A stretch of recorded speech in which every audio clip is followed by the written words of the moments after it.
Hello and welcome to another Question Time Live here in Virtual Legality, celebrating November 27th, the third anniversary of the Virtual Legality series.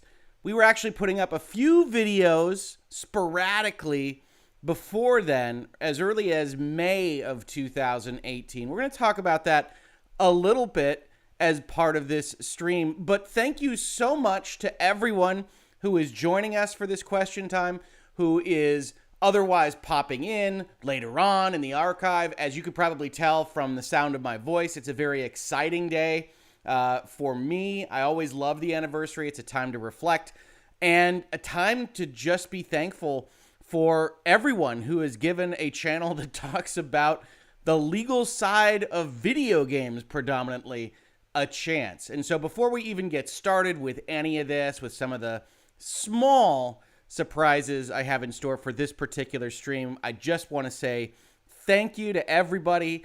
As you could probably see, we did hit 50,000 subscribers in the last few days, which is just a mind-boggling number to someone like me. And we'll take a look at kind of the growth over the last couple of anniversaries because I think it's very interesting.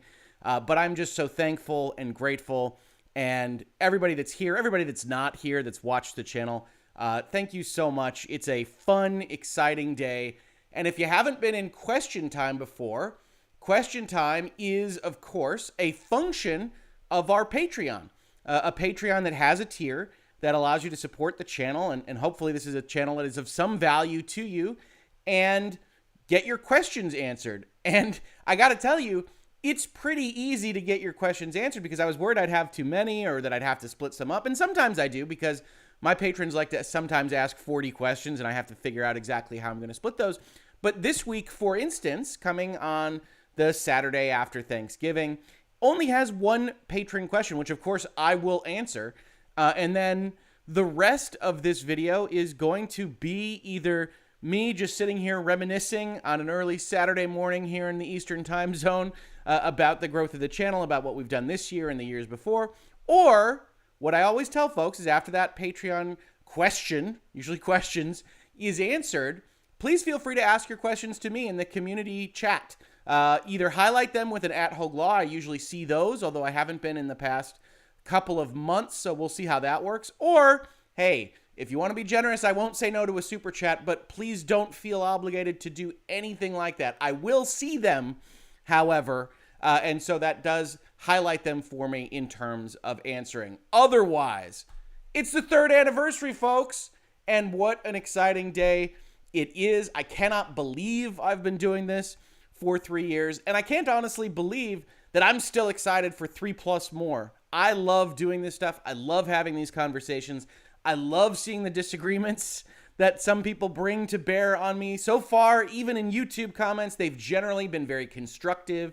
And as I like to say here, reasonable minds can differ. It's how we grow. It's the fun of the conversation. And I thank everyone who contributes a comment or otherwise shares the video, even if, and I see these sometimes, folks, I do on Twitter or Reddit or elsewise, you share it as, look at this blowhard idiot. I still appreciate it. I still think there's fun and interesting conversations to be had there.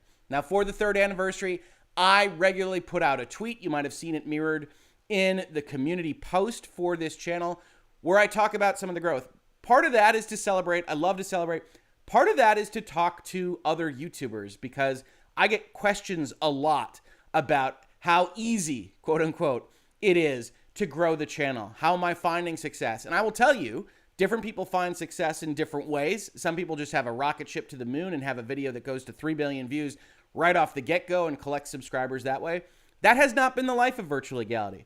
And I'm not sure I would really change it. I'd love some help from the YouTube algorithm a little bit sometimes. But overall, this has been a one step ahead, one step further, up a hill. And it's been a lot of fun to kind of grow something that way. So you can see on the third anniversary, we've put 582 episodes up of Virtual Legality, which is actually a misnomer because in the early days, I used to do sequels by number. So there's one topic that I think has 3 videos and another that has 2. And so there's a little bit more than 582 episodes, but it's easiest to keep track of it by the number that we use. 582 episodes of Virtual Legality, 710 videos on the channel. My wife looked at this and said, what are those? And I said, well, I don't always talk about law. I don't always talk about business. So 710 videos, that's including, my Dune postmortem or a discussion of Last of Us or whatever else is on the channel that I've put up that I don't necessarily think falls under the virtual legality banner. So 710 videos, 4.3 million views on the channel, and thanks to a lot of hustling work from you guys, from other folks on Twitter and elsewhere, over 50,000 subscribers here on the third anniversary. 51,000, as a matter of fact. And we were below 50,000 just 4 or 5 days before the anniversary. So I'm very much appreciative of everybody that's joined us here in Virtual Legality, everybody that's talked to other folks about Virtual Legality and the channel, got us up even 1,000 subscribers more than I was hoping for on the anniversary. What a fantastic set of stats. I'm very proud. But more than that, I'm very happy to be able to have these conversations with everyone that likes the channel or dislikes it. I'm not against hate watches. It's all okay. And I like to point out to other YouTubers and everyone else how this has gone, right? You see these numbers here. You see us at 360 and 460 videos a year ago at about half the views, right? 2.2 million, 4.3 million now, 28,000 subscribers. So you can kind of see, okay, 28,000, 51,000, it's a little bit less than 24,000 subscribers in addition. And you go back to that first anniversary and you really see how slow kind of the pushing of the boulder is to start out with, where we worked for a full year, made 157 episodes of Virtual Legality, 221 videos overall for 300,000 views and 5,800 subscribers. And I appreciate every single one of those subscribers, but it's definitely kind of a grind. You put in the work, you put in the effort, and if you love it like I do, as you could probably tell if you've been here for a little while, when I was sick, when I couldn't speak, I was upset that I couldn't necessarily talk to my clients. I was upset that I couldn't necessarily function at the highest level that I wanted to during that time. I was upset that, frankly, I had to be laying down and kind of dealing with that illness for ultimately, I think, the longest illness that I've had in my adult life, something like 7 to 10 days. But in my head, what I really hated was seeing Twitter and seeing requests and seeing mentions and seeing comments on the channel that had all these great ideas for videos, and I couldn't actually physically talk about them. So you love something, you're really into it when it really upsets that you can't do this work, right? And people ask me all the time how long a video takes, and I like to answer in the comments. You'll find these scattered around the channel. But people ask me because I'd like to get them out really close to the time when the news is made. And I tell folks that if I'm really flying and I don't need an editing pass, and for the most part, my videos are one takes, but organized before that, so there's a certain amount of spontaneity in them, I can do it in 3 hours. Farm to table is usually what I call it. And that might be a little bit conservative. It might be more like 3.5 hours. But I couldn't even do that amount of work when I was sick, and I missed it. And so I love doing this. That's how you get 710 videos in 3 years. And I hope to be doing it for many, many more years to come. And I like to tell YouTubers, right, to those just starting, it definitely takes a lot of time and effort. But if you really love it, if you find yourself wanting to do it, even when you're otherwise on a day off or a weekend or vacation, I've taken my microphone on vacation, much to my wife's chagrin sometimes. But sometimes you just want to do a video and that's relaxing to you. It can be very rewarding. And I'm not talking about monetarily.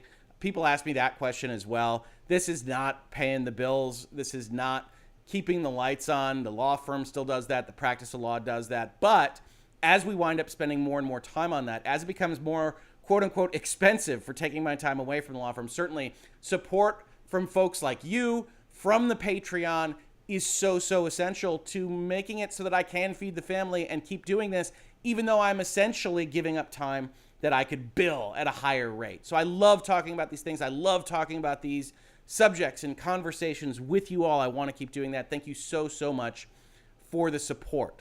Now, on that note, I do want to answer our patron question of the day. When writing legal documents, how do lawyers choose the specific text to put in the contract, law, statute, etc., to ensure that it'll be unequivocally understood by as many people, parties involved, as possible? And this is a fantastic question. Unfortunately, it's not a question that's terribly easy to answer. This question goes to the heart of effectively what is good lawyering versus what is bad lawyering. So I think, as a lot of you know, I'm a commercial transactions attorney. I've done mergers and acquisitions, venture capital, formation, funding, exit. And that's what I do. I focus on contractual terminology. And the job of the lawyer in that context is to try to think about and figure out what could go wrong. How could a judge that wasn't a part of these negotiations in 7 years look at what was written down and come to the conclusion that whatever problem happened, my client is in the right, has the stronger position, and shouldn't be paying the other side for X, Y, or Z? And all you can do as a lawyer, all you can do really as a person, is do your best to try to explain to a third party who isn't a part of the conversations what is happening. So one of the things I tell my clients all the time is simple is good, right? I can write like it's a Shakespearean legal drama if that's what the client wants. But I always, always, always recommend against it, because what we want to have is a document that maybe doesn't have 16 semicolons and 40 commas that describes every possible thing, but that loses the reader in the midst of a long run-on sentence, but instead something that can actually protect you 90% of the way, but that is easily understood as to what the two parties are agreeing to. So how do lawyers choose it? Every lawyer is going to be different. It's going to be a different strategy. It's going to be different vocabulary. And it's fundamentally why the LegalZooms of the world or anything else that you just pull off the shelf and try to apply to your deal won't work most times. If you have something that is absolutely vanilla, 100%, I want to keep your costs down. If you want to just file a single member LLC, it takes 1 page of documentation. It's got your address and your name on it. Absolutely. You don't necessarily need to pay me for that. But when we start talking about transactions, and if we're talking about a transaction that has a lot of exposure, you want someone to be thinking through the possible potholes and being able to describe them in, hopefully, an elegant way. Now, I will say I highlighted the word insure in this question, right? And the answer to that is that nobody can ever insure anything. One of the very first things they drill into your head in law school is you can't make guarantees. Now, that doesn't prevent lawyers from doing that. That's a good way to potentially get clients. It's a bad way if things go wrong to find yourself in a lawsuit of some kind. But in general, when we're talking about the process of law, when I'm writing a contract and someone else is going to be interpreting it 5 years down the line and maybe not knowing even the context in which our conversations were taking place, there can be no insurance that that third party in their mind is going to read it the way we want it to be read. But what we can do is we can try to take the time, expend the effort to understand what the transaction is, how we're going to describe it, and hopefully put the client in the best position to have a strong argument if and when that issue should ever develop. As for statutes, legislatures aren't always lawyers. When they are lawyers, they aren't always practicing lawyers. They're trying to describe new things. And to be frank, as you could probably tell in virtual legality, a lot of the statutes are silly. They're overbroad or they're underbroad. They can't describe exactly what you need to do. They describe it poorly. They don't define terms. One of the fun things to do if you're a lawyer or elsewise is to go into the Federal Register where we keep the United States Code, right? And look at how it is actually published and how many footnotes there are for things like cross-sections or undefined terms that are capitalized, where effectively the registrar puts in a note that says, we think they meant this section because this section doesn't exist. Or we think they meant this because the term is actually this. That is how the sausage gets made. It isn't always made terribly well. And the same can go for contracts and other things. It depends on the quality of the lawyer. I like to think I'm pretty darn quality myself, but it's very, very difficult for a lot of folks to work through that wording. So thank you very much for the question. That's what I have for patron questions today. And definitely, I think part of that is because it's the Saturday after Thanksgiving to the Americans. At least I know the Canadians had their Thanksgiving a while ago, as I was reminded in a couple of comments. So happy belated Thanksgiving to Canadians among you. But otherwise, now's about the time that you can submit your own questions here in chat. If there's anything that's really been something on your mind about how the channel has proceeded, videos, what I'm playing. I think I had an entire sequence of questions a couple of months ago about whether or not I preferred dill or sweet pickles. I can answer almost anything in this space, with the exception of legal advice. So please don't ask me about your personal legal situation. That's just ethics rules. I can't answer those questions. Now, before I get any questions, please submit them over here in the chat, if you will. I've got a couple of fun things. I got kind of tacit permission for these from Brandon Jones of Easy Allies. And if you aren't familiar with kind of the history of all of this, and I'm not sure I can actually get the volume here. We'll see if it works. Hoeg Law, was a sponsor of Easy Allies almost from the offing, from when Hoeg Law was created in 2016. And in that sponsorship, I often ask them to say various things.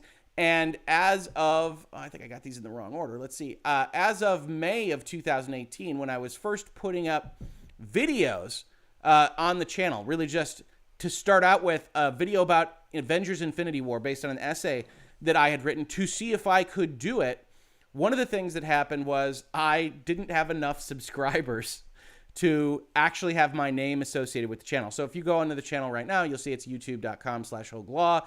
At the time, it was youtube.com/ some kind of sequence of numbers and letters. So early days, you can see here, May 9th, 2018, I asked Brandon Jones, Trailer Jones, to get some subscribers so we could get above, I believe the number was 100 at the time. So I'm going to play this. Let me know if the volume doesn't come through. I never know with these things. I do my best, but please do let me know. Hoeg Law, business law firm. Whether you're starting a business at level 1, stuck fighting the dreaded fundraising boss, or finally cashing out with a well-earned high score, you need a good business lawyer at your side. And now, that good business lawyer has a YouTube channel, one which Ian Hink has called Really Well Written, and Kyle Bossman has called Easily Shareable. Search on YouTube for Hoeg Law and the long sentence of letters and numbers that lead to Hoeg, and subscribe so that Hoeg can have me read off an actual domain name sometime soon. All of these links are available in the description. Thank you to our sponsors. Thank you. Oh, that's right. You need to get a certain amount of followers until you can change your URL. Yeah. Okay. That didn't make sense to me for a second. I do want to make it clear to listeners that Baloo the Bear is not sponsoring this podcast. Jones just emphasized Blue in a funny way. I really wanted to punch it, and yeah, I might have added an extra syllable. I heard Baloo, yeah. Also, Baloo. Legal wording clarification that Hoeg will probably appreciate. I did not call the entire channel Really Well Written. I was referring to the Avengers Infinity War video. Same. I feel misquoted. Yeah. Just for clarification, I don't want, suspect. Yeah, I don't want to have my stamp of well written on the entire channel because I haven't seen the entire channel. It's that one video and then some more help us out Hoegs are on there now too. Which is cool. So yeah, I'm sure it is all well written. You can stand by well written. I'm sure it is. I also want to make it known that. So yes, as of May 9th, 2018, we were under 100 subscribers asking for a bit of help from the Easy Allies. And then on December 12th, 2018, Virtual Legality had been around for maybe 1 or 2 episodes. And we followed up on that video from May. Hoeg Law, business law firm. Whether you're starting a business at level 1, stuck fighting the dreaded fundraising boss, or finally cashing out with a well-earned high score, you need a good business lawyer at your side. And now, that Good Business Lawyer's YouTube channel has spawned a new series. Like Help Us Out Hoeg before it, Virtual Legality. Look at that It's all early about Hoeg logo. discussing the law, games, software, and everything digital. Neither Ian Hink nor Kyle Bossman has commented on it yet, but when they do, we'll make sure to take their comments out of context and place them right here. Check out the first 3 episodes of Virtual Legality at youtube.com/HOEG Law. Look, I got that domain name. And many thanks to Easy Allies and Brandon Jones. As I said, we were tweeting yesterday, and he suggested that might be a good idea to do those videos. So I'm going to take that as tacit permission. And in all honesty, the Easy Allies have always been very open with allowing me to use clips. You can see in the early days, we actually have clipped out the Help Us Out Hoegs that we did for them. They've always been a great friend of Hoeg Law and the channel. And so I'm very, very thankful to that. Now, I think overall, we've got, that's not what I wanted to show. We've got far too many Hoeg Law logos on this. So I know people ask me about this all the time. It is the 3rd anniversary. I figure we should do something maybe a little bit special. What if we start putting up a camera on occasion here in Question Time? So you can see sporting the Michigan hat. Of course, it's Michigan-Ohio State game day today. We have won once, the Michigan Wolverines have, in the last 16 years. So please do pity me on this, but I'm confident that we will win. I'm doing my best. Ohio State's a juggernaut. If you're watching this and you're a Buckeye, you have a fantastic team. I very much want it to be a close game. I think we've got a chance to win, but I've thought that before. So we'll see. I'm a big Michigan Wolverine fan. I think some of you know that. But overall, wanted to talk about a few things. One, this is the most popular video on the channel today, November 27th, 2021. This video, Dr. Disrespect and the Mystery of the Silent Band, is one of the few that's kind of gotten a bump from the YouTube algorithm. Look at that thumbnail. That thumbnail is just awful. But 260,000 plus people decided to click on that thumbnail, and I'm very thankful for each and every one of them. It is the most popular of the last 3 years, the lifetime of virtual legality. And the most popular of this year is a discussion of copyright and Sora being brought to Super Smash Bros. Ultimate. And a lot of folks like this. I'm not sure this actually got a bump from the YouTube algorithm. It seemed to have an organic life in the world of Smash Brothers and Kingdom Hearts message boards. So thank you very much for everybody who checked that out.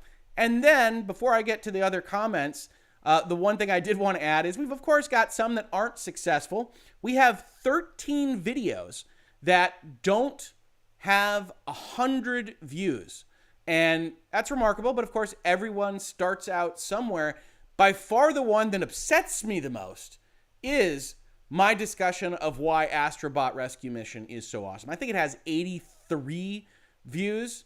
So if you could, if you're watching this stream, just pop on in there. Just get that over 100 views. Astrobot is a fantastic, fantastic game. You can see it's my number 4 game of the year 2018. You should check it out if you're so inclined. And I would be so inclined if I were you. Now let's go back. Let's see what we've got here. We can put up the question time question mark, and we can see what questions anybody's posing here in chat. We've got a couple at Hoeg Laws. Will U of M finally beat OSU today? Well, yellow flash number 2. I am an eternal optimist, and like an eternal optimist, every Saturday Ohio State game day, I come in, I'm ready for Michigan to win. And I'm mostly disappointed for my entire adult life. But you know what? Every year, I think they've got a chance. I think they've got a chance this year. I think Michigan's got a lot of strengths. I think Michigan's got a lot of strengths that match up well with Ohio State. And you can make fun of this video and everything I've said in about, 5 hours. So we'll see how it goes. Casey, yes, you can ask me about Nick's stream. I actually put a note in my firm update, if you're at that level of the patron, because a number of you reached out to talk to me about participating in Nick's stream. If you guys don't know this, I'm on a stream of lawyers talking about some more controversial issues. I try to keep politics, for the most part, out of this space, although we do talk about things that are adjacent to that. I've got a playlist, in fact, that says playlist adjacent or politics adjacent videos, which you can check out. But Nick Rekieta asked me to be on to talk about the Rittenhouse trial, some other stuff, and that's kind of advanced the ball for appearances with a number of those lawyers. You'll see me on another couple, I think, this coming week. But a number of you reached out to me with either congratulations or concern. And my position on the Rekieta stuff is, like any stream that I participate in, whether it's Legal Eagle or Nick Rekieta or anyone else, I don't agree with everyone 100% of the time. My goal is to get Reasonable Minds Can Differ as a message out there to more folks, to talk to more folks on the level that I talk to folks here in virtual legality. And I'm going to continue to do that. So I would ask folks to keep an open mind for those kinds of things. I understand a number of people that I work with rub some folks the wrong way or that they love. But in each instance, I'm going to try to keep the same kind of approach and go out there with conversations that I think you could be proud of if you do like the content here in virtual legality. So please feel free to ask me questions about those streams. It's very interesting. I've certainly enjoyed the process. And to be honest, It has helped supercharge the growth of the channel in the last 2 weeks or so. And so I'm very likely to continue doing that.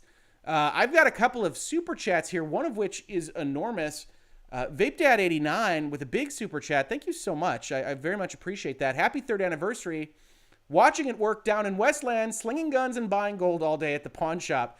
Thanks for the entertainment. Here's to many more years. Well, thank you, Vape Dad. Here's to many more years for you as well. And Yellow Flash 2, Harbaugh wins every game but the 2 that matter. Yeah, if you're not familiar with Michigan Wolverines football, I apologize for these conversations, but Michigan effectively played 2 rivals this year. One is Michigan State, and one is Ohio State. Michigan is most likely, as much as I think they're going to beat Ohio State, and I'm excited about it, hopefully, Michigan is probably going to have a record of 10-2, and those 2 losses are to Michigan State and Ohio State. That's the most likely outcome of today's game, even though I think Michigan can win because I'm an optimistic person. And yeah, if you are into college football, or maybe you're into European football, soccer here in the States, or some other sport, and you imagine you've won every single game that season except the ones to your rivals, that's really what I'm looking down the pipe of this year and today in particular. So we'll see how it goes, but it's certainly the fact that Ohio State is the favorite in the game today. So thank you very much, Yellow Flash number 2, for the super chat. I am very, very, very appreciative of that. Let's see here. Ricada is awesome. Well, certainly I think that Nick is worthy of thanks. He's given me that spot in what I think they're currently calling the invoice of lawyers. A number of folks call us LawTube. It's led to press coverage in CNN and MSNBC and Fox News and elsewise. If you didn't follow these streams, the Ricada stream, of which I was a part, was the most popular stream on YouTube covering the trial. And so it has been very interesting. So thank you very much. I experienced Michigan sports through Hoeg. Yes, it'll just be the next Virtual Legality will just start, hello and welcome to Virtual Legality. But we'll see. My emotional state is strangely dependent on the outcome of college football games to a probably unhealthy degree. So we'll see how it goes today, but hopefully it goes pretty well. What else we got?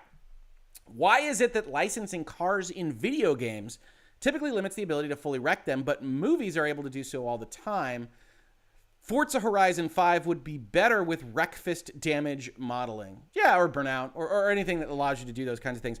I would say it is likely, and I can't honestly give you experience licensing cars in movies, it is likely that as the movie is an end product that can be reviewed by the ID holder, the trademark holder, the copyright holder, whatever it might be that applies specifically to what's happening in the movie, you're going to get the chance to sign off on exactly how it looks, right? If you're BMW and James Bond is driving you through the streets of Venice or whatever, you get a chance to look at exactly what's happening to the car, whether or not the accident or damage to the car is suggestive of a problem in an actual accident that someone would be facing or suggestive of a fault with the car. And in a video game context, because they're so dynamic, you're never going to be able to control that fully. So you have to have a certain amount of trust in the programmers and developers. And while they might be able to give you representative examples, it's not quite the same as James Bond getting a BMW shot up and maybe going into a river as flipping a car down a mountain in Forza Horizon 5 and suggesting that it'll crumple and kill you when you do that kind of thing. So I think it's the dynamism. I think it's the fact that you can't quite sign off on every possible thing that a user could do with your car that makes copyright holders, trademark holders, more reticent to allowing full damage in those particular contexts. That's my guess, and it is speculation. But in general, when we're thinking of holders of intellectual property, they're always very concerned that they're going to license it out and something bad is going to be associated with their product or their brand. So that's what I really see there. What else do we got? Let's see. Being a Husker fan these past few years is pain. I really feel for you, by the way. If you don't follow American college football, the Nebraska Cornhuskers, in the same conference as the Michigan Wolverines, went, I believe it's 3-9, and lost 8 games by 1 score or less. And that's incredible. That might be the first time that has ever happened. Let's see. Hoeg Law, can you link the channels you collab with in a playlist? So there is a playlist called Hoeg Law Crossovers, I think, where you will see most of those. I don't think I've added the Knicks stuff yet. So that's actually a really good note to add those into that playlist. Generally speaking, if I appear on another person's podcast or on another person's video, I put that in that playlist so that you can check it out. I think we're up to, 100 plus videos in there. I obviously have contributed a lot to the Iron Lords podcast. If you aren't familiar with them, definitely check them out. I've done a lot with Last Stand Media, but those won't be on the playlist because they are Patreon gated, and I respect that. My appearances on that channel are generally all in the pay area for folks that follow that channel. Let's see. Actually, being a Lions fan is continuous pain. This is great. This is a cathartic therapy session before Ohio State and Michigan. Yeah, the Lions are terrible. The Lions are is it 9 or 10 and 1? So yes, Hoeg Law, you look nothing like your LinkedIn profile. I mean, I think I look a little bit like my LinkedIn profile. That is a photo of me, but it is in the days when I was wearing suits, and I don't wear suits. I don't want to ruin the illusion, but I'm not legal. I am not wearing a suit when I talk to you all in virtual legality. That's pretty much what I wanted to avoid. When I left Big Law was a lot of shiny shoes and a lot of suit wearing. And frankly, a lot of my clients would probably be offended if I showed up in a suit to a meeting with them. So I think I look like my LinkedIn profile. But I'm not in a sweatshirt and a Michigan cap in that LinkedIn profile. Michigan sports in general feels like perpetual pain at the moment. Lions, Tigers, Wolverines, oh my. Hey, the Wolverines have 10 wins. This is a good year. We'll see how it goes today, and it could be a great year, right? Let's see here. I've got us all on a college football tangent, which I love. I imagine you would rather go 2-10 with winning just the rivalry games. I think 2-10 might be a little much, but certainly 10-2 is like the worst feeling 10-2 in the history of college football. If you only lose to the games that really, really matter emotionally to your fan base. See, it may be called a flock of legals soon. See, I got to get in there and figure out what this name is going to be because all of these names, they're not working for me. Regarding the cars in video games, it is about the public perception. For example, in Modern Warfare 3, we had a restriction from Jeep. None of the Jeeps could be used to run over non-player characters. Well, thanks, Pink Husky. Yeah, exactly. When we're talking about content owners, when we're talking about somebody that owns the Jeep brand, they don't want to be associated with seedy stuff. They don't want to be associated with violence against non-player characters in that particular instance. And that's what always happens. And when we've got something that's as dynamic as a video game, essentially you're going to get a lot of rules. And some of those times the rules are going to be, you can't crash us too badly, because we are in the business of selling big giant boxes of metal that we want people to purchase and feel safe in. And so while you can do certain things in the context of James Bond, especially when you get to look at the final edit and make sure it's to your approval, you can't necessarily go quite as far in the world of video games. Good thing I'm not a sports fan. Too many broken bones, concussions, family strains, divorces, and a bunch medical related problems. Too true. That's absolutely true. I can't help that I love football and I grew up with it. And I certainly watched it with my dad. And continue to watch it with my dad and my family, and I've loved sports for a long, long time. But definitely, the athletes are getting paid in large part because after they're done with their professional sports career, there's definitely been a lot of medical issues with them. Hoeg Law, would there be any possibility that someone could file a false advertisement lawsuit when a game appears polished at E3, but then comes out broken, like Battlefield 2042 or Cyberpunk? False advertisement is a constant companion in virtual legality. And the answer is always going to be dependent on the facts and circumstances of the issue, right? It's always going to be dependent on whether or not there are actual promises being made at E3. Usually, you'll see a developer or publisher take the step to say not representative of final code. This is all a test run. This is pre-alpha, whatever else that they say, which is designed to kind of get around that false advertising question. And then once it's released, you're going to have the ability to check out reviews, check out content, and do those kinds of things. It is possible that something could be so egregious in the context of a show and so different. If we imagine, for instance, that a game presented as a real-time strategy game and then went dark and then released something in the box that was a puzzle game, something that's just completely off the rails for what it originally showed, and they never gave any indication that they were going to give you this different product. It is possible. But as I've said in Virtual Legality, the Federal Trade Commission, United States law in general, isn't quite as concerned about your $60 purchase of a leisure item as they are about pharmaceutical problems, as they are about appliances that cost you your food and poison your family, as they are about things that can really damage you or otherwise spend a lot of your money. I know $60, $70 is a lot of money. It's a significant amount of money. But in the grand scheme of things, about where these forces can put their resources, they are less likely to do it for under $100 purchases of leisure items that are essentially the highest level of leisure item in America. And so it's very difficult to make that case in the United States. I think you might find some more success in various other jurisdictions. In fact, I just did a video this week talking about consumer protections in Australia. They're a bit stronger also in the European Union, at least in some of the states there. The United States in general is always going to favor a kind of freedom of contract, buyer beware approach, as we talked about in that prior video. Thank you very much for the question. Wasn't Call of Duty allowed to use Hummers in their game without permission? I made a video about it. I sure did. Yes, so there's essentially the ability to include things that would otherwise be scenes within a depiction of warfare or any other thing that would be required as just part of a depiction of what it is that you're doing in your video game that are allowed, even if they step on certain brands. But, as you can probably tell from the existence of that video in the lawsuit, you can still find yourself paying lawyers for those problems. So in an ideal world, you're still going and asking the question, can we license it? Can we do it for cheap? Can it be cost effective? Can everybody be happy? Because what you're getting is permission to avoid that lawsuit as you make your game. So yes, you can win some of those arguments, but you don't want to be having the argument in the first place. So it becomes an interesting part of the question. Now, before I get to any more chats, please ask your questions. It's 10:37. We got 20 more minutes if we want to take it.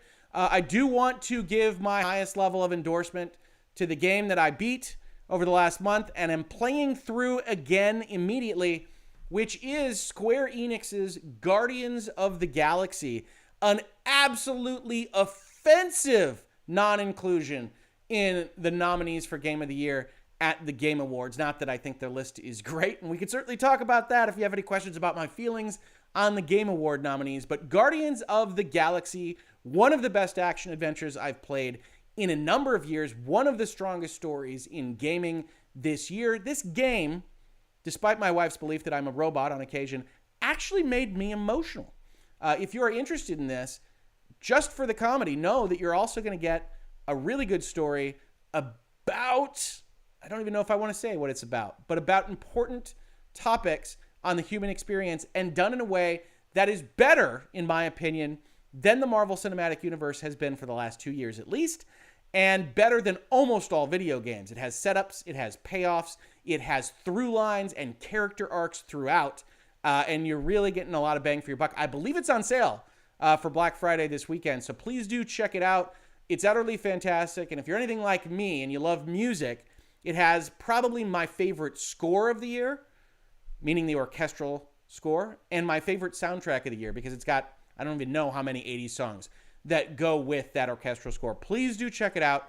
Utterly fantastic, even if you don't like the movie Guardians of the Galaxy. In fact, I think I like the video game Guardians of the Galaxy more than the MCU's, even though that's when they gained popularity. So please check it out. I absolutely love this game. I'm playing through it again immediately. That should tell you how much I think of it. All right, we got some more questions. Speaking of false advertising, have you looked into the plague of mobile game ads with fake gameplay and other issues? You know, I've only popped my head in there. And one of the things that's interesting about that is I was reading an article about a series of ads for like a, I don't know what you'd call it, like a clan builder game that had as part of its advertisements a kind of water and fire puzzle. And they got in trouble in, I want to say, the UK, because there's like 5 of those water and fire puzzles spread throughout this game that's completely different. And I think it's fascinating And certainly you've got a certain will in these regulatory agencies to look at the video game industry, right? And we talk a lot about Activision Blizzard. They're our most popular videos right now. That's why you see me cover them so much. But also because Activision has been generous enough to do all sorts of wacky things almost every day of the week. Chances are I'll be doing a offshoot of the Activision Blizzard series early next week, talking about some lawsuit issues that Sony is having that potentially others could be having as well. But what you see is a video game industry that has had the spotlight put on it for reasons that are entirely separate from things like false advertising and selling video games, but still worth noting that once you get into that spotlight, once you start to have regulatory agencies think of you as bad actors and something that they want to investigate further, you're going to get more attention in all corners. So I do think that those kinds of things, mobile and elsewhere, could come up more in the Federal Trade Commission, in the Department of Justice, in things like the California Department of Fair Employment and Housing, and elsewhere. So it's something worthwhile to keep your eyes on, but it's probably still not going to headline things for false advertising at the FTC or elsewhere, just because the amount of money is generally less than things like appliances, and the danger is generally less than things that you ingest. But thank you very much for the question. Still can't believe Chris Pratt is going to be Mario in the new Mario movie and the Garfield movie. I think more importantly there than just Chris Pratt, who could imagine that Garfield and Mario would have functionally the same voice, as well as a Lego man? I don't hate Chris Pratt like the social media folks do. I think he's perfectly fine. I don't love him either. But I think he's an okay voice actor. I think he does a good job with the Lego movies. I think he'll be fine in Mario, although I will tell you that the cast of Mario on the whole is so kind of celebrity bait-y. I do wonder whether or not it's going to feel more like one of those kind of low-tier DreamWorks movies, or whether they're actually aimed at doing a parody Super Mario movie. I don't think Nintendo would let them do that, but I do have questions about all of that. So it's very interesting. You know, Chris Pratt's fine, but yeah, I'm never going to watch the Garfield movie, so it doesn't really matter there. What else we got? Let's see. The Hummers are technically the government's property and IP, therefore it's public domain. If they would have been named Hummer, then it would not be legal. Right. It was because they were the looks, right? They were following the look of those cars and trucks. That would be an issue. I'm honestly trying to remember that video. We're, 710 videos deep. But certainly you can get into a situation where you can depict what are the scenes of war. You can use helicopters that are there if you're going to do that in your game. Although it's often better to negotiate those licenses. Let's see here. There's several games that have ads that are completely different from gameplay. Yeah, and that's terrible. That's the kind of thing that can absolutely get you in trouble. But again, you have to show damages. You actually have to show how you're harmed. If you pop in and it's a free-to-play game and it's not what you thought it was, maybe you give it a chance, which is what they're hoping for. Maybe you don't. But did the advertisement actually cost you anything at the front end if you otherwise engaged with the product after you had it? It's open questions that aren't answered with software, especially in a free-to-play environment. And I think they're interesting, but we'll have to see that kind of fleshed out a little bit more by agencies and elsewise. I am Groot, which is a great comment, or it's offensive. Really depends. I'm not a great Groot reader. So if it's a nice comment, I appreciate it. If it's an offensive comment, you shouldn't use that language here. Let's see. Oh, God, yeah, I think Saver Park did a mega video about all those ads on YouTube because it's a big problem and predatory. Yeah, I mean, I think if you're advertising something that's fundamentally not what you actually offer, that's a problem, and it's a problem that the laws could deal with. They're just not a high priority most times. I have missed the last couple of Q&As. Did you happen to talk about your thoughts on Eternals? I have not, because I have not seen it.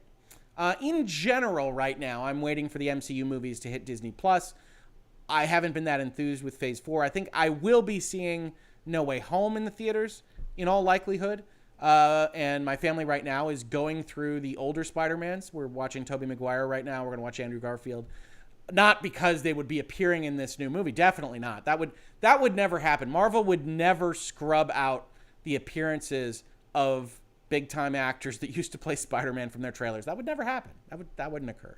Marvel's always above board with their advertising. In fact, I think on this channel, you'll see me do a video about whether or not Marvel is committing false advertising because they switch up their trailers so often. So you can check that one out. The answer is no, for the most part. I'll probably be seeing that one. I didn't see Eternals. I wasn't interested in it, to be honest with you. I'll check it out when it's not additional cost to me when it's on Disney Plus. But how do you feel about it? You can leave your comment to Eternals. I'll be interested in checking it out. But for right now, I watched Dune. I just saw Shang-Chi because it hit Disney Plus, of course, which I thought, especially if you follow me on Twitter, you know this already, I thought was fine. I thought it was essentially a middle-of-the-road Marvel Cinematic Universe origin story, but that it wasn't really necessarily as strong as some of their earlier efforts, certainly when they were hitting their stride in Phase 3. So that's a bit of a down area right now in the Marvel Cinematic Universe. If you've listened to me, you know I'm pretty much dislike all of the Marvel Cinematic Universe TV shows. I have watched the first 2 episodes of Hawkeye, which released just before Thanksgiving. I actually think those are decent. I continue to think that the TV project has dialogue problems throughout. They sound like soap operas. They're really expository. They're very bad at it. But Haley Steinfeld, Jeremy Renner, they bring a lot of charisma to the project. And ultimately, I think Hawkeye might be the best that I've seen in the TV project. Caveat emptor, of course, it hasn't finished, so we'll see where it goes. But overall, I have the greatest amount of hope for Hawkeye over the last 3 series in the TV universe. So that's my thoughts on Marvel in general. You can see I'm not just in favor of Marvel. When I recommend Guardians of the Galaxy, buy Guardians of the Galaxy. Seriously, do it. It's that it's just a much stronger story than what I've seen over the last couple of years. You think you might make a book about your lawyer experience? I would buy it in a heartbeat. That's very nice of you, because I'm so dying for a law book that has accurate stuff in it, not bullshit stuff. Well, I will tell you this. One of the most interesting things about virtual legality in this channel is how many lawyers and law firms have asked me about it. They want to get in on whether it's the invoice in those streams or just in general having a presence that's more available to younger folks and more tech savvy or internet based folks. And I talk them through it. I talk about how you have to find your niche. I talk about how you have to be willing to do it often. And how, for me, I had to figure out a way to do it in my workday.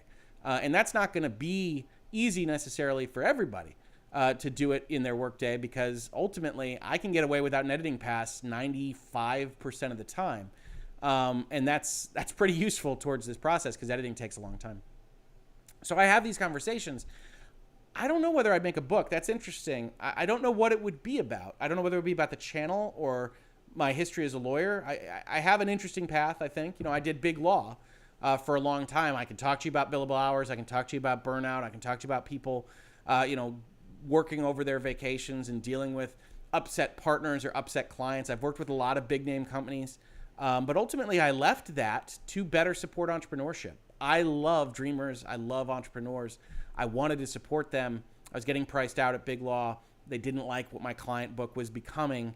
And so I started my own thing because of that. Now, that might be worth a book. I don't know. I don't know how interesting that would be to some people, but I very much appreciate the well wishes, and I'll put it under advisement. I'll think about it.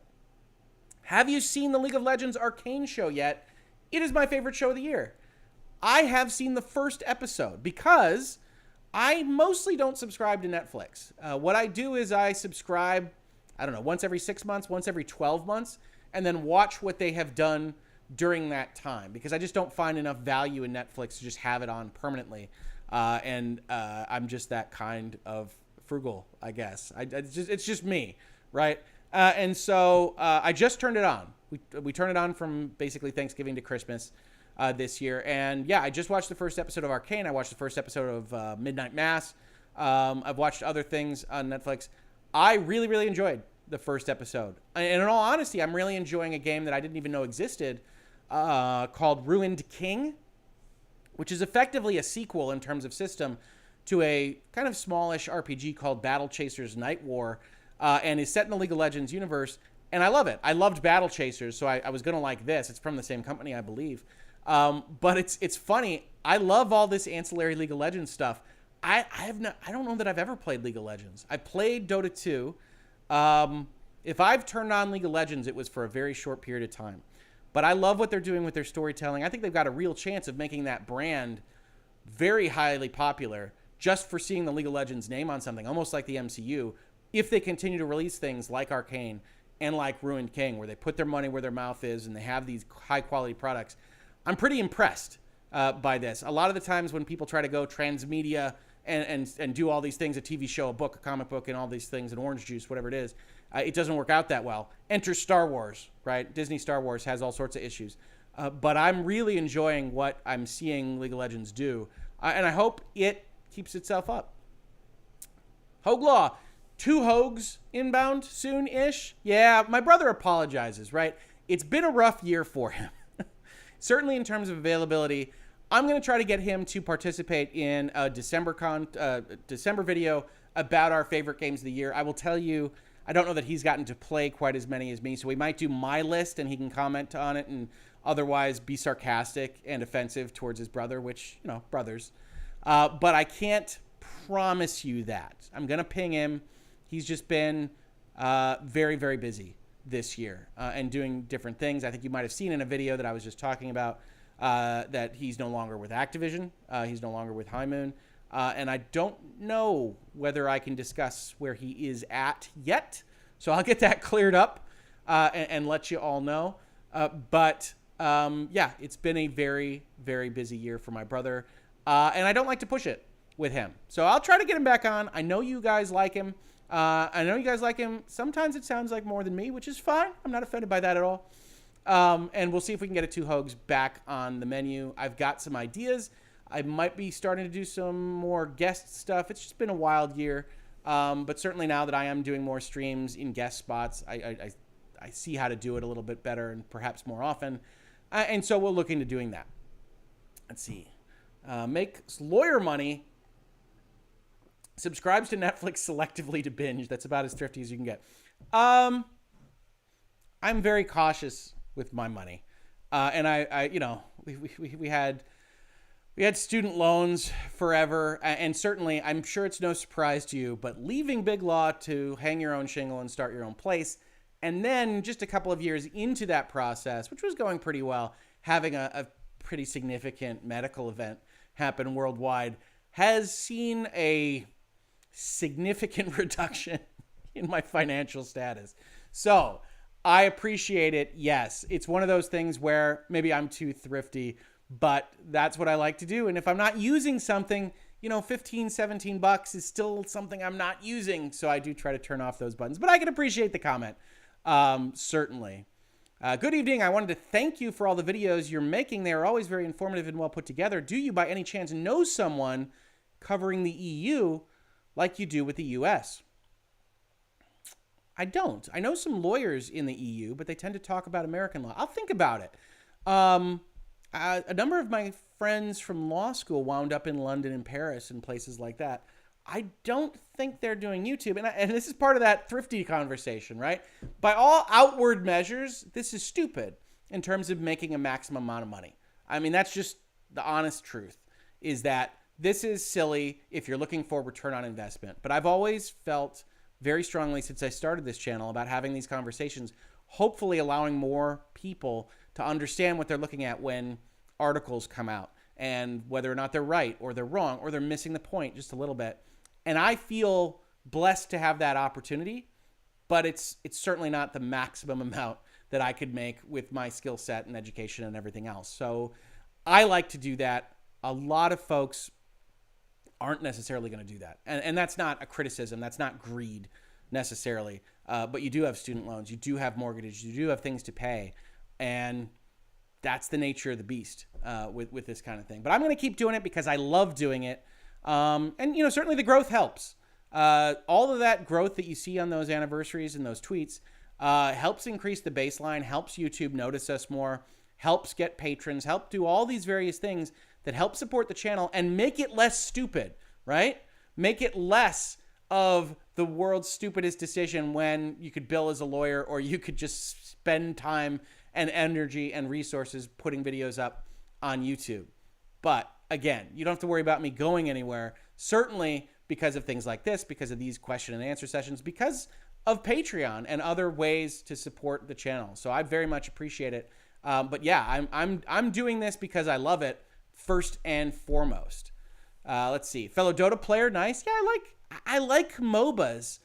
I'm not very good at them. And it's certainly the hill that it takes to get good, where you're not just being yelled at by your teammates, is such that ultimately I get turned off from them pretty easily. So I like them, and I like the character work, and I certainly like the League of Legends offshoot stuff.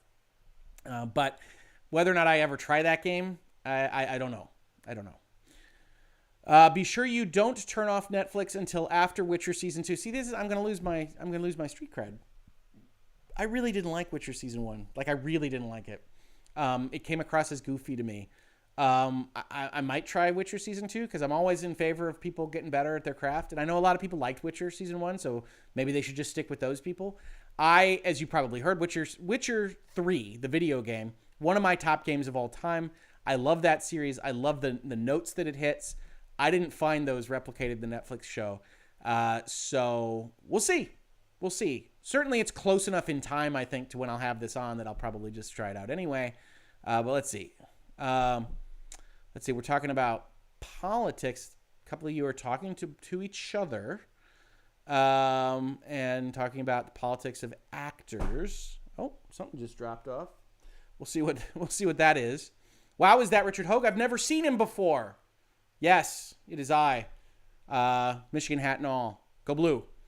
The same can probably be said for many YouTube podcast lawyers not in it for the money. You can't be. I mean, until you get to like some number where you're otherwise equating to what you could make as a lawyer. Or maybe you weren't having the most success as a lawyer. I don't know. Fortunately, I've been pretty blessed. I've gotten that big law experience. I've got the contacts. I've got clients. I've got a book of business. But until you're way higher than 51,000 subscribers, you're not going to see anything remotely like your day job money as a lawyer. You answered the biggest question for you I've had in a while, the purpose of your channel. I always wondered if it was labor love, advertising, or actual profit. Well, originally it was all of those. Well, it wasn't for profit. We're making a limited amount of money on this. It was definitely a labor of love. I don't know how many of you have heard all these various stories, but I was watching Last Jedi videos. I was doing things on Easy Allies, and I just wanted to see whether I could do it for myself. I had a couple of clients that were on YouTube and talking about data analytics and problems they were having with the algorithm or whatever. I wanted to be able to better talk to them about those specific things. And then I just found that I really liked it, right? Like, I really like doing this. I really like having these conversations. I like being able to pick out something from the news, and then I make a video, and then there's a comment section that allows me to talk with folks that are interested in that topic on an intelligent level about that news item, when I wasn't really seeing that replicated elsewhere. And certainly in year 4 here, I've got a lot of tips from people. They want a subreddit about Hoeg Law and virtual legality. I think we can do that. Some people want a Discord to have those conversations. A lot of people want me to be on Odyssey and Rumble and Locals and all these various other things that I'm not trained for, right, in terms of figuring out how to do what I want to do in these various platforms. But I'm going to be looking into all of them because, well, frankly, you don't want all your eggs in one basket, but because it's about that time, right? We're at 50,000 subscribers. We've got a proof of concept that this works, that there's an audience for this. And I do want to broaden that as much as possible. Yes, that will make more money ultimately, but also because I think we have a good thing going here. I think we have a good community. I think we have a good message. And I like to see that reflected in places. I've seen on Reddit, heck, I've seen on Reset Era, where I'm pretty sure I'm banned. I've seen the conversation go in a direction of reasonable minds can differ and quote me in various aspects of a specific news item to talk about actually looking at all the details, all the factors in these stories that are often represented as soap operas or dramatically. And so I think that we're doing good here, and I'd like to continue that. But it isn't to maximize my financial output, because that's not happening. Hell, if I get to 1 million subscribers, maybe I'll have a video where I talk about, hey, this actually replaced my practice of law, which I'll probably still do because I like doing that as well. I like to work. I like being busy. I like having contributions to put out there into the world. But maybe my tune will change. If this just takes off, YouTube finds a couple of our videos, and then I'm making the same amount of money. But it isn't for that. And I doubt it's for that from a number of the lawyers that participate in these kinds of conversations. Honestly, I'm glad that I follow a law channel that's not into the money, but information to share with everyone. Hey, I'm always in favor of more money. I'm a human being. But yeah, if you look at this, if you go on to like one of the websites that shows you what they think that this channel is making, they're pretty accurate. You'll see that it's not, I mean, it's not even remotely close to enough. It's not even close to minimum wage for the hours that I spend on this channel. So that is what it is. But I certainly like it. I like seeing it grow. I like seeing the message get out there. So thank you very much. Being good in MOBAs is never a requirement to have a good time. Yeah. I'm very bad at a lot of multiplayer games. I've been playing Dota since I was 16. I'm 32 now, and I'm nowhere near being good. Oh yeah, I appreciate that. Let's see here. Seeing as EU law is always filtered through member state legal systems before it reaches the consumer, covering EU law with practical applicability seems to be a rather daunting task. Yeah, I honestly don't know how anybody operates in the EU and dealing with the kind of over-regulation, not too much, but like the over-umbrella regulation and then the state regulations. And then like every other kind of member state, you have municipal regulation. You have all sorts of things. Seems a lot harder in the EU, but I can't honestly speak to that experience. So it seems like an issue, but I will look into it. I'll flag a few people that I know and see if they're interested, or see if they're even interested to pop in and be on for an hour where I help organize the thing, because lawyers are always interested in advertising and getting their name out there. So I can usually use that. We'll see. I like the question. Hoeg, when is your Game of the Year video this year? I'm going to talk to Tom. To see if there's any time in December when he's available. If he is not, it will be sometime in December. And we'll do it, I think, in the format that we did last year, where it's effectively a stream like this one, where we have a chat open, where we try to convince my brother not to say things that people try to trick us into saying on that chat. Got to get him better at that. Got to get him a little bit more internet savvy. But otherwise, talking about honorable mentions, things that I liked. I actually had a fantastic year. I liked way more things this year than I thought I would. A lot of the kind of AA or independent games. I think a really good year for a lot of RPGs and storytelling. And yes, I think the Game Awards nominees are effectively almost completely off base. But that's just an award show, right? Awards are pointless. So you might as well watch mine. That should go on the advertising, right? I think so. Hoeg Law, you said you were watching Last Jedi videos. Are you familiar with Mahler and his videos? Yes, absolutely. As a matter of fact, Mahler's slowly desiccating watermelon from late December 2017 was what kind of started me a little bit. There's a whole host of factors on this road, because I had written an essay, I think either just before that or just after that, on Last Jedi, which became my most read article ever. I think it still is. They got passed around to all sorts of places on the internet that I hadn't been. And then I was seeing YouTubers have success. Mahler, I think, at that point in time, was very small in 2017, got huge doing those kinds of commentaries. And I said, I could comment on stuff. I didn't want to be limited to Star Wars or anything like that. But I said, hey, I can work on that stuff. And that's how in May, after Infinity War came out, I just did an essay. I wrote it up in the blog for the law firm channel, which is what I was doing. And then I said, hey, how hard is it to make an edit of this? And you can go check that out. I think it's the first video on the channel.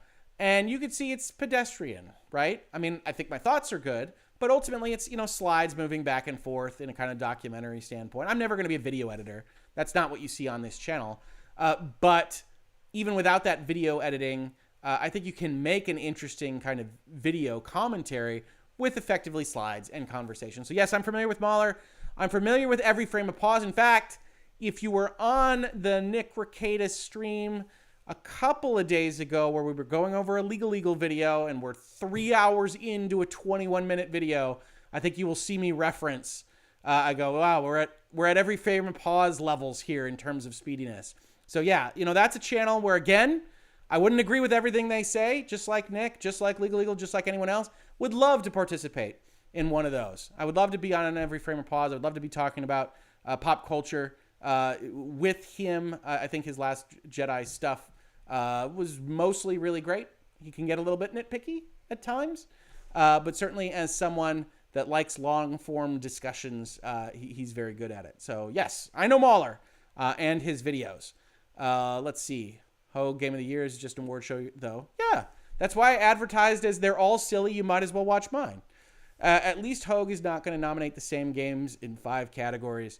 That's true. I don't think we usually do categories, so that won't happen.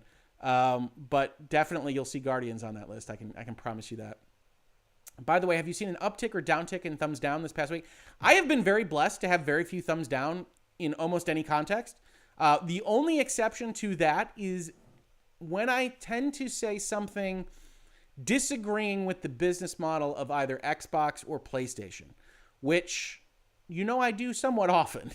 I will get a lot of downvotes, generally with commentary that suggests that I am a slappy for whatever side I didn't disparage in that video. It's always the most recent thing that I have done is the most problematic for whomever is commenting on that video. And then sometimes I'll pop into the comments and put like 10 videos where I am mean to the other side. But people don't watch videos that way. People don't kind of think about them that way. I try to be fair, but certainly Sony, Microsoft, Nintendo, they make their mistakes. Okay, let's see here. Hoeg, have you ever watched Ryan George's pitch meetings? Yes, I think so. I don't recognize the content creator's name, but that's the one where it's almost like a TikTok video, and he talks to himself about what makes a good idea and what makes a bad idea, right? I don't know that I've seen the Rise of Skywalker one, but those are funny. So I'll definitely check that out. Oh, I should say in terms of an uptick in downvotes, it is on that video that I did about YouTube removing downvotes. I think everybody wanted to put in a dislike there, and that amused me. So I think that's great. I got a question. Do you have any knowledge or expertise on Curabon law? I don't know that. I don't know that word. So I'm going to go with I don't have any knowledge or expertise on Curabon law. Hoeg's only fanboyism is for Michigan, obviously. Yes, and then you'll still see me startlingly fair when we're not actually playing directly against even our rivals. But yes, today Ohio State must go down. Michigan forever, go blue. Yeah, I'm a proud Michigan Wolverine. I loved that school before I went there. So that's just me. When you were called a shill for both Microsoft and Sony, you were doing the right thing. You hope, right? You hope. You could be a shill for both, but you certainly hope that. You don't get more disparaging comments over Apple Epic than Microsoft and PlayStation. No. The important stuff that I do, the Apple versus Epic or the Activision Blizzard stuff, almost all these things, which I would consider to be more sensitive, more political, more worrying for some people. No, in general, I think people come to the channel and say, oh yeah, okay, you dealt with that fairly. Or even if I disagree with you, you were trying to be a neutral arbiter of these various things. For the most part, people don't get as angry as that. There are still people that come in and say, oh, I'm an Apple slappy, generally, with respect to the Epic case, because I think Epic's got the wrong legal theory.